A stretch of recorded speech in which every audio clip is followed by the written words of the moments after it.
SIR বিরোধী লড়াইয়ে ধর্মতলায় ধর্নার ব্রহ্মাস্ত্র প্রয়োগ মমতার।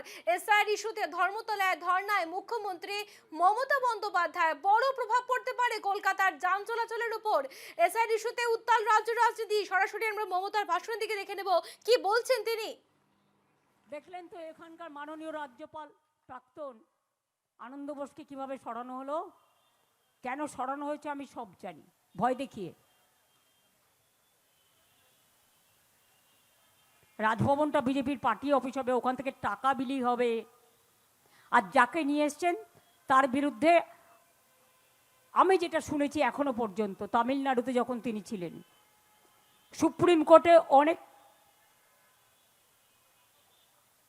কমেন্টস তাকে শুনতে হয়েছে। তিনি কোনো কাজ করেন না বিজেপি ছাড়া, বিজেপির একেবারে প্যারেড করা ক্যাডার। শুনুন, বাংলা কিন্তু অন্য। তামিলনাড়ুতে যা করেছেন রোজ তামিলনাড়ুতে স্ট্যালিনদের জবাব দিতে হয়েছে, প্রতিদিন বেচারারা ফেস করেছে। বাংলায় ভোটের 1 মাস আগে কেন চেঞ্জ করলেন? কাউকে টাইম কমপ্লিট করতে দিচ্ছেন না।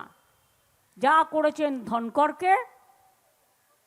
ধনকর তাই করেছিলেন। বিজেপির কি করেনি? তাকে এখান থেকে নিয়ে গেলেন ইলেকশন করার পরে উপরাষ্ট্রপতি, তারপরে নজরবন্দি, নোটবন্দির মতো ভোটবন্দি, নোটবন্দি, নজরবন্দি, গৃহবন্দি।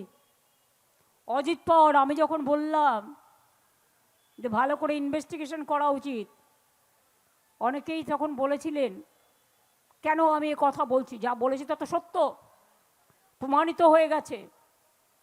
আনন্দবাবুকেও এখানে নিয়ে এসেছিলেন, তাকেও সরিয়ে দেওয়া হলো। কারণটা যদিও আমি জানি, কিন্তু আমি বলবো না। কিন্তু তাকে থ্রেট করা হয়েছে, এটুকু আমি বলবো। অনেকে তো চায় না রাজভবনটা বিজেপি পার্টি অফিস হোক, ওখানে বিজেপির টাকা ডিস্ট্রিবিউশন হোক, সবই তো করে এরা। নৈতিকতা মানে যারা দিল্লিতে এখন বসে আছে, এরা তো মোহাম্মদ বিন তুগলকের জ্যাঠামশাই।